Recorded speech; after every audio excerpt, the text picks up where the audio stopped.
Conversaciones filosóficas por WIS Estéreo. Un encuentro y un diálogo con las filósofas, los filósofos, el análisis, la reflexión y la crítica. Bienvenidos.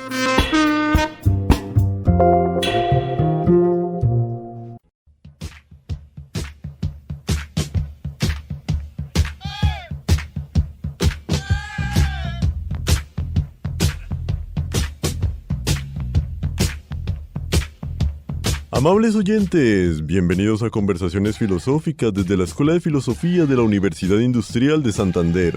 Un espacio de encuentro, de análisis y de diálogo con las filósofas, los filósofos, la reflexión y la crítica. Les habla Hernando Arias Niño, estudiante de Filosofía WIS, quien les acompañará en este espacio institucional de la Escuela de Filosofía, en el cual abordaremos problemas, autoras y autores de la filosofía. Sean ustedes bienvenidos a nuestro espacio.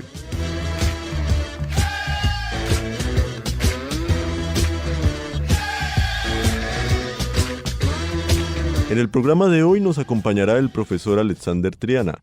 El profesor es filósofo de la Universidad Industrial de Santander y magíster de la misma, además de ser profesor de la Escuela de Filosofía UIS. Profe, muy buenos días. Muy buenos días, Hernando. ¿Cómo estás? Bien, profe. Muy agradecido de verdad por aceptar la invitación. No, gracias a ustedes, gracias a ti, Hernando, por la invitación a la Universidad Industrial de Santander, a la Escuela de Filosofía y específicamente a la WIS Estéreo por este espacio tan importante que para la filosofía, para el mundo académico, es tan necesario. Entonces, muchísimas gracias por todo eso. Para abrir la conversación se compartirá un fragmento de la película El Caballero de la Noche. Escuchemos. Tú no tienes las agallas de dejarme caer, ¿o sí? Esto es lo que pasa cuando una fuerza imparable pelea contra un objeto inamovible.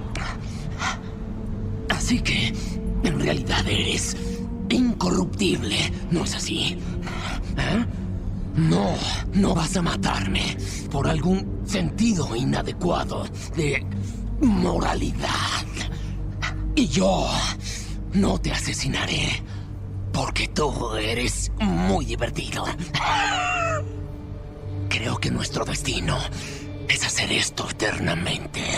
Eternamente estarás en un cuarto de manicomio. Podríamos compartirlo, porque subirá al doble la cantidad de ciudadanos que perderán la cabeza. Esta ciudad te ha enseñado que está repleta de personas que tienen fe en el bien, guasón. Hasta que sus espíritus se den por vencidos. Cuando vean más de cerca al verdadero Harvey Dent y todas las cosas heroicas que ha hecho. ¿No creíste que me arriesgaría a perder la batalla por el alma de Gótica en una pelea contigo? Necesitas un as en la manga. El mío es Harvey. ¿Qué hiciste? Profesor Alexander, ¿por qué relacionar a Immanuel Kant, un filósofo de renombre, con el Caballero de la Noche? Bien, si ustedes notan, el programa quise plantearlo con el título Kant y el Caballero de la Noche, con la intención de aprovechar todo lo que significa esa excelente película producida por Nolan y protagonizada por tremendos actores, protagonizada por Joker, por Heath Ledger. Esta obra y este fragmento específicamente nos permitirán observar a través del programa uno de los aspectos o los problemas morales interesantes a tratar desde la teoría kantiana, que tocan nuestras vidas cotidianas, que hacen parte no solo de lo que significaría el cine, la ficción, sino que por el contrario son muy reales, igual que lo es la teoría filosófica kantiana. Entonces es traer desde el cine, desde la ficción, la problemática moral a la realidad. Ese es el objetivo y esa es la razón por la cual Kant y el Caballero de la Noche. En el transcurso de los programas emitidos, profesor Alexander, hemos dejado como una pregunta a los oyentes para así dar como un pequeño espacio donde la puedan rumiar y reflexionar. ¿Cuál podría ser esa pregunta para hacerles? Bueno, la pregunta que quiero que quede en en la mente de todos nuestros oyentes allá en sus casas es muy simple y quizás ya se la hayan planteado muchas veces, especialmente en la adolescencia, pero creo que hay siempre momentos en los que se nos presenta ineludiblemente. Y ¿es posible ser libres? La pregunta es sencilla, ¿es posible ser libres? Es más o menos con lo que quiero que empecemos a hablar. Ya regresamos.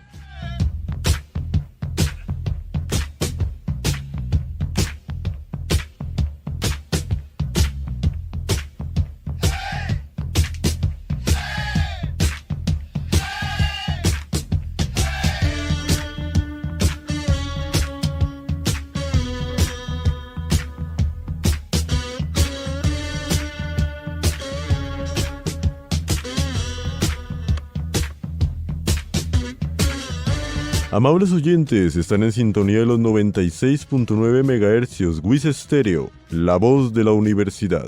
En este su espacio, conversaciones filosóficas desde la Escuela de Filosofía WIS. El día de hoy en Kant y el Caballero de la Noche. ¿Qué podemos decir acerca de la pregunta anteriormente planteada, profesor Alexander? Bueno, la pregunta tiene como intención que nosotros analicemos cuáles son los condicionamientos que definen nuestras acciones. En otras palabras, ¿qué es lo que motiva lo que hacemos a diario o no? O por el contrario, lo que no hacemos. Cuando se habla de libertad, pensaríamos si hay alguien que sea libre, en términos de quien crea o no crea, pero si fuésemos alguien realmente libre, este sería el incondicionado Dios, que era lo que pensaban los medievales. Es Dios el único que es libre de hacer lo que quiera. Está por encima de cualquier determinación natural, porque Él es el creador de todo, hablando del contexto del Dios cristiano. Y no está definido ni determinado por la sociedad, por algún tipo de ley en algún tiempo de la historia. Sería alguien que tendría los poderes para ser realmente libre. Y en ese mismo sentido, ninguno de nosotros puede ser libre.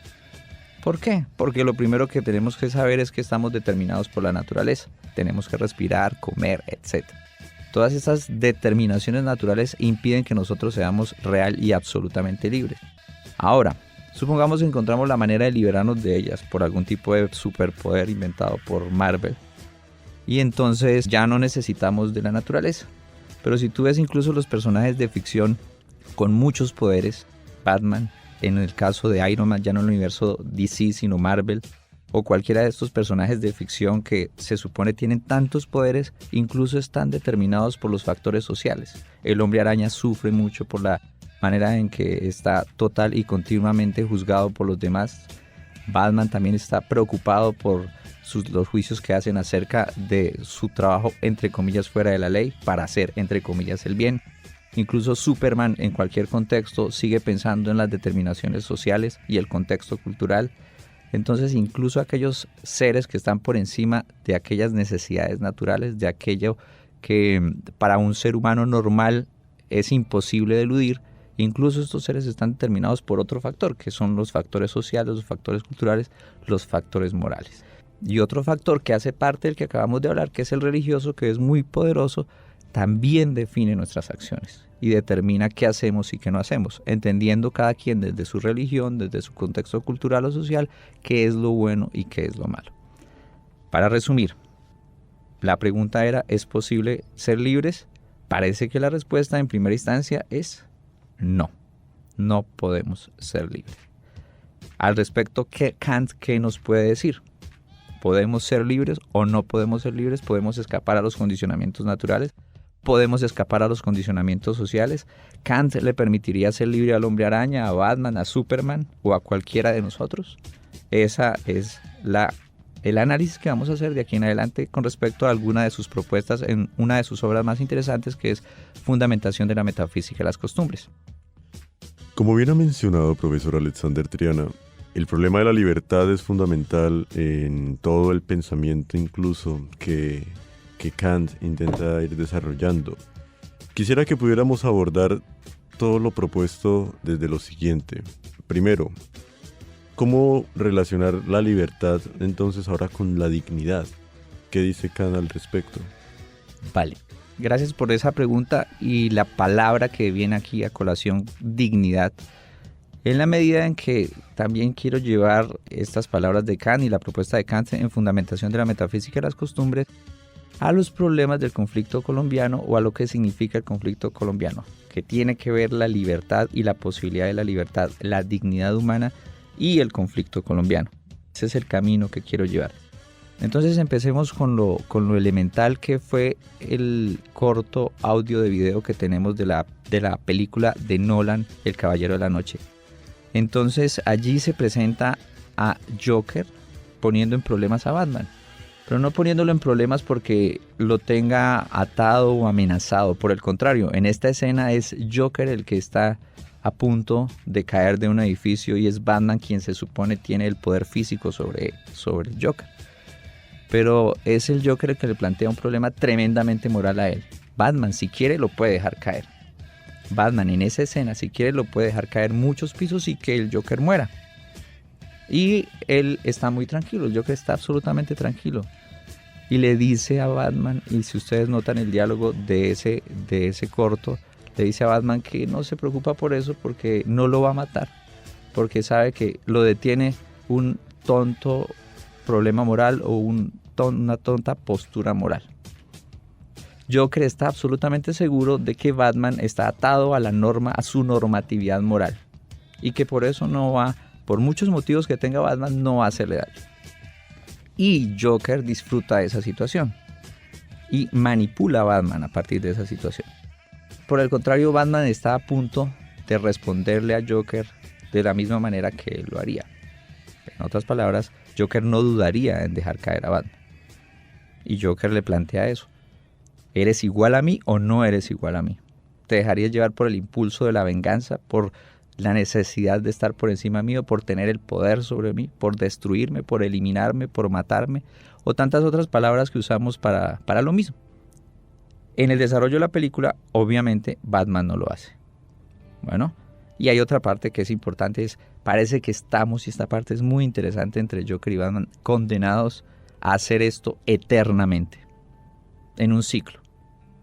Bien, ¿qué tiene que ver todo eso? Batman tiene que tomar la decisión de si deja caer o no al Joker del edificio y cobra venganza por todo el daño que le ha hecho el Joker durante tanto tiempo. Tenemos esa posibilidad.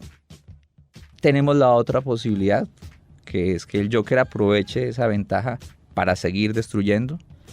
Y tenemos el ciclo infinito de violencia que está entre estos dos personajes y que representa el ciclo de violencia eterno en el que vivimos nosotros también en nuestra sociedad hace mucho tiempo, que depende de una acción. Depende de que el Joker entienda y depende de que Batman también entienda. En otras palabras, la razón nos salvaría del problema entre Joker y Batman. ¿Cómo la razón nos salvaría del problema entre Joker y Batman? Vamos a Kant. Entonces, Kant nos ofrece en Fundamentación de la Metafísica y las Costumbres la idea de que el hombre tiene algo especial, diferente al resto. Hablemos de superpoderes. Entonces, el hombre tiene un superpoder. Kant le llama facultad. La facultad de la razón. Ningún otro ser de la naturaleza tiene ese superpoder, la facultad de la razón. Y Kant entiende que el hombre puede llegar a hacer tanto con ese poder, ¿listo? Tantas cosas como generar, luego va a escribir una obra bien interesante que se llama La Paz Perpetua. Ese poder puede llegar a generar dentro de las naciones, dentro de la humanidad, paz. Solo con el superpoder de la razón. La paz entre las naciones. Y va a entender Kant que ese superpoder que hace esencial y diferente al hombre es lo que le da dignidad. Y eso que le da dignidad al hombre nos va a proteger de todo lo que significaría la necesidad de venganza de Batman y la locura, la irracionalidad del Joker, que nos condenan a ciclos de violencia interminables. La salida de ese problema nos lo ofrece la razón. Entonces vamos a profundizar desde la perspectiva de que el hombre es un ser que tiene un superpoder que es la dignidad, y esa dignidad nos la ofrece la facultad de la razón. Pero como bien usted plantea, profesor Alexander, solamente puede caer en la racionalidad esa decisión, y bien con la analogía que hace respecto al conflicto armado, que entonces uno de los dos tiene que morir, el otro, entonces están como en esa constante culpa que tienen, que se echan mutuamente de quién no debería estar y quién sí. Y es como ese juicio al cual se somete incluso, como bien usted menciona, profe, desde el corto que también hemos podido escuchar. Y aquí entraría lo siguiente: ¿cuál es el tema de la ilustración de Kant y cómo relacionarlo acá? Gracias. Bueno, en este caso la pregunta también va, ¿podemos ser libres? Ahora sumémosle otra pregunta, ¿podemos ser ilustrados? Porque Kant entiende que todos nacemos de alguna u otra forma con esa facultad de la razón, tenemos ese superpoder, así que lo que tenemos que hacer es atrevernos a usar ese superpoder, atrevernos a usar el poder de la razón. Ese es el esfuerzo que cada uno de nosotros debemos hacer. En cualquier momento de nuestra vida podemos ser o Batman o Joker, en cualquier momento. Pero también en ese momento podemos usar el mismo superpoder. No tenemos que ser un personaje de ficción para lograr darle a nuestra vida esa, digámoslo, guía u orientación, que es así como lo entiende Kant. Hay una frase de la Ilustración que resume mucho en su texto Filosofía de la Historia, donde hay un pequeño ensayo que se llama ¿Qué es la Ilustración? Los invito a todos los oyentes en cualquier oportunidad de leerlo, es muy corto. Y en ese texto de ¿Qué es la Ilustración? Hay una pequeña frase que lo resume todo de manera magistral en latín. Sapere aude. Sapere aude. Piensa por ti mismo. Esa facultad, ese superpoder que Kant señala en el hombre, que define su dignidad, depende mucho de nuestra capacidad, de nuestro atrevimiento, de nuestro esfuerzo por usarlo. En ese mismo texto Kant va a señalar que hay de alguna u otra forma dos tipos de hombres, los menores de edad y los mayores de edad. Los menores de edad son los que no son capaces de usar ese superpoder, que les da miedo o que les da pereza. Específicamente va a decir Kant, hay pereza, hay cobardía en aquellos que no usan ese superpoder. Son los menores de edad. Por el contrario están los mayores de edad, que son pocos, y son aquellos que se atreven a usar ese superpoder, el poder de la razón. El llamado de Kant es que todos seamos o tengamos el atrevimiento, dejemos la cobardía, dejemos el miedo o dejemos la pereza y empecemos a usar ese superpoder.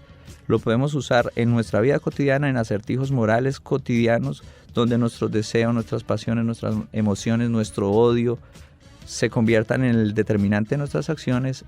Y también debemos recordar que tenemos razón, y esa razón puede estar por encima de esas circunstancias. Eso implica educación, eso implica cultura, eso implica cultivar el espíritu. Y es un esfuerzo que debemos hacer todos a diario. Ya dejando claro la relación de la libertad con la dignidad, la libertad con la ilustración, ahí entraríamos y lo definiríamos concretamente para que los oyentes no se perdieran del concepto. ¿Cómo relacionar la libertad con el imperativo categórico? Bien, pasamos de uno de los principios fundamentales de Kant en esa pequeña frase en latín, piensa por ti mismo, sapere aude, a lo que luego en la obra Fundamentación de la Metafísica y las Costumbres Kant nos va a presentar de distintas maneras. Es el mismo principio expresado de distintas formas. Es un principio que sirve para hablar de el hombre y su posibilidad de ser libre en el contexto de las leyes de la naturaleza. Recuerdan la primera determinación de la que hablamos, tenemos que comer, beber, dormir, etc. La naturaleza nos gobierna. También en relación a la humanidad, que es donde quiero que nos concentremos, también en relación al reino de los fines o a nuestros objetivos. Desarrolla este imperativo categórico en distintos contextos, pero es el mismo. Yo les traigo dos de esas formulaciones que él nos ofrece en la obra Fundamentación de la Metafísica y las Costumbres, y tiene que ver con el concepto de dignidad que venimos trabajando. Entonces se los voy a formular tal cual. Dice Kant, obra como si la máxima de tu acción debiera tornarse por tu voluntad ley de la naturaleza, ley universal de la naturaleza. Empecemos con esa. Esa formulación nos permite desde lo más simple saber o darnos cuenta que podemos ser libres. Ejemplo sencillo. Entonces nosotros entramos a un lugar, una panadería, y está el pan allí expuesto. Yo tengo hambre, no he comido hace nada, todo el día he estado con hambre, y está la comida allí, pero no he comprado ese pan y mi opción sería tomarlo y comerlo, pues tengo hambre y está la comida, punto. Porque normalmente nosotros no hacemos eso, casi nadie lo haría, porque hay un acondicionamiento social o hay una determinación personal o hay un criterio que tú has decidido estar por encima de esa determinación de la naturaleza. En este caso, una determinación social hace que una necesidad natural se contenga o se pueda coartar o se pueda dominar. Bien, en este caso Kant nos diría, yo debo entender que la acción de no tomar el pan y comérmelo por simple arbitrariedad, deseo animal, deseo natural, debe obedecer a un principio, a un razonamiento sencillo, obra de tal forma que la máxima de tu acción, es decir, que mi acción, coger la comida que está al frente mía bajo cualquier contexto o circunstancia y comérmela, pueda convertirse en ley universal de la naturaleza, que todas las personas en todos los lugares del mundo apenas vean comida, se la coman, sin pensarlo. Nos damos cuenta que esa acción es irracional e inmediatamente no la realizo, no porque me gobierne la sociedad, porque si me como el pan me voy para la cárcel, o porque si robo Dios me castiga y me voy para el infierno, sino porque mi razón me indica que no lo debo hacer. Ahora usemos ese mismo principio sencillo de entender, formulado de otra manera para un contexto más complicado. Voy a leer otra formulación de lo mismo, es exactamente lo mismo pero para un contexto distinto. Dice la fórmula que corresponde a la humanidad. Obra de tal modo que trates a la humanidad, tanto en tu persona como en la persona de cualquier otro, siempre al mismo tiempo como fin y nunca simplemente como medio. ¿Listo? Voy a leerlo porque es fundamental entenderlo. Obra de tal modo que trates a la humanidad, tanto en tu persona como en la persona de cualquier otro, siempre al mismo tiempo como fin y nunca simplemente como medio. ¿Qué nos ofrece aquí Kant en relación a lo que venimos hablando? Libertad, dignidad, humanidad, sapere aude. Está en nuestra capacidad, en nuestra facultad de la razón, en ese superpoder del que hablamos, está el principio en el que nosotros cuando hablemos, tratemos a los demás o incluso tengamos conflictos con los demás, veamos a ese otro no como un instrumento, no como una cosa que me pueda presentar o mostrar algún tipo de beneficio o perjuicio, sino como un ser humano, alguien que tiene ese mismo superpoder que tengo yo. Y al reconocer que ese otro tiene el mismo superpoder que tengo yo, es decir, la facultad de la razón, sé que con mi palabra, sé que con mis razones, sé que con mis argumentos y con sus palabras, sus razones y sus argumentos, podemos llegar a encontrar soluciones a nuestros conflictos. Si de antemano yo quiero ver al otro como un instrumento, como un medio para alcanzar mis fines, como un objeto para alcanzar mis deseos, como un instrumento, nunca vamos a solucionar los conflictos y vamos a vivir esa guerra del Joker y Batman eternamente. Será imposible salir de ella porque el Joker se quiere divertir dentro de su locura y Batman no quiere que ese orden que representa al Joker, el caos, el Joker genera caos y no quiere que ese caos reine. Y la ley establecida por Batman, a su modo de entender, debe dominar al Joker y eso será eternamente. Cualquiera de los dos está viendo al otro como un instrumento, como un objeto. Y en ese sentido esa guerra será eterna, ese ciclo de violencia será eterno. En el contexto nuestro, bajo otras circunstancias, en el contexto de una guerra colombiana interminable, pasa lo mismo.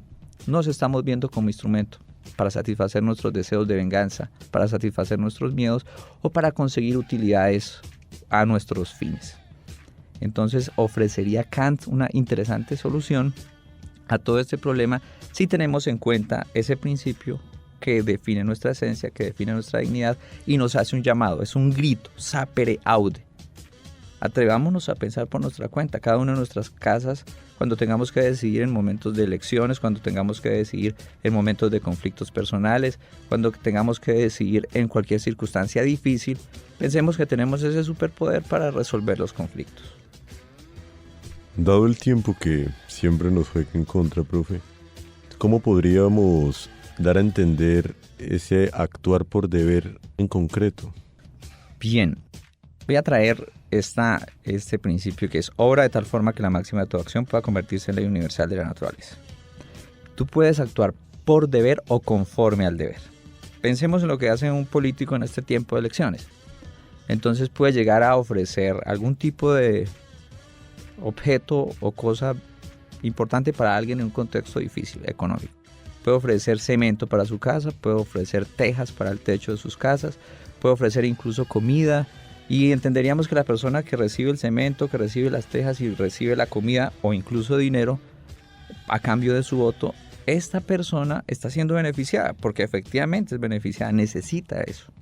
En otras palabras, esta persona estaría haciendo el bien, ¿quién? El político, porque está haciéndole bien a alguien. Ahora, Para nosotros es obvio que a él no le interesa realmente hacerle el bien a la persona o que la persona satisfaga su problema de su techo o el problema de su casa o su hambre o su necesidad de dinero. En el fondo, lo que está haciendo en este caso el político es usar la necesidad de las personas viéndolo como un objeto, como un medio para sus fines. Y su acción no es moral, aunque pensaríamos que lo es porque está haciendo el bien. Le está dando de comer, está ofreciendo ayuda a las personas, incluso está siendo caritativo al dar dinero. Alguien pensaría que la acción en sí misma representa el bien. Pero en el fondo, esta acción moral puede verse, obviamente, inmoral o no moral o incorrecta según este principio, porque lo que está haciendo es usando a la persona, al otro, más allá de su dignidad, como un simple medio para obtener sus fines. Ahora pensemos en el otro lado. La persona también ve al político, quien tiene la necesidad, como un medio para satisfacer sus fines. En últimas, no está pensando en términos morales, simplemente está siendo objeto de sus necesidades físicas. El uno está siendo objeto de sus necesidades sociales para obtener poder y el otro está siendo sujeto o objeto de sus necesidades físicas y naturales. Ninguno de los dos es libre. Si alguno de los dos decide tener y entiende que tiene un superpoder, o los dos tienen el superpoder, ni el político se pone en la tarea de chantajear a la persona según sus necesidades naturales, ni la persona con las necesidades naturales se pone en la tarea de querer obtener algo insignificante a cambio de su voto. Entonces, en este caso, digámoslo, la propuesta kantiana en concreto nos puede ofrecer, hablando del deber, mucho. ¿Qué sería actuar por el deber? Que este político corrupto, porque eso significa ser político corrupto, perder su naturaleza, su esencia, el bien común, entienda que tiene un superpoder y que el ciudadano común entienda que tiene un superpoder y que usándolos podemos salir incluso de problemas tan comunes, cotidianos, como el de la corrupción política y pues la forma de engañar al electorado. Tan pertinente eso último, profesor Alexander, más con el tema electoral. Para finalizar, se quiere dejar una pregunta a los oyentes, que es la siguiente. Bueno, traía una, pero en medio de nuestra conversación decidí cambiarla. Entonces, para todos los oyentes, para todos allá en sus casas, que quizás se acerquen a la obra kantiana y que quizás se acerquen a esta obra tan sencilla que es Fundamentación de la Metafísica y las Costumbres, o a una obra, también una obra muy sencilla que es la Ilustración de Immanuel Kant. ¿Se atreven ustedes en sus casas a usar ese superpoder de la razón? ¿Se atreverían ustedes de aquí en adelante en sus casas a usar el superpoder de la razón? Esa sería la pregunta. Muchas gracias, profesor. Amables oyentes, llegamos al final de esta edición de Conversaciones Filosóficas desde la Escuela de Filosofía UIS.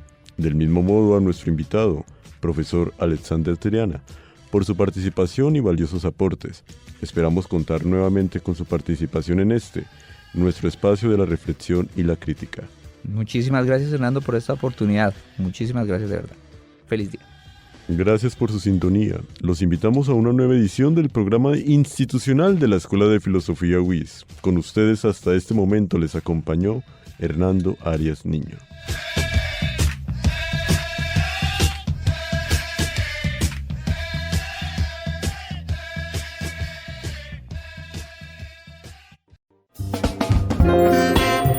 Emisora UIS presentó Conversaciones Filosóficas, espacio radial institucional de la Escuela de Filosofía UIS. Sintonícenos todos los lunes a las 11:30 am en los 96.9 MHz, UIS Estéreo, la voz de la universidad.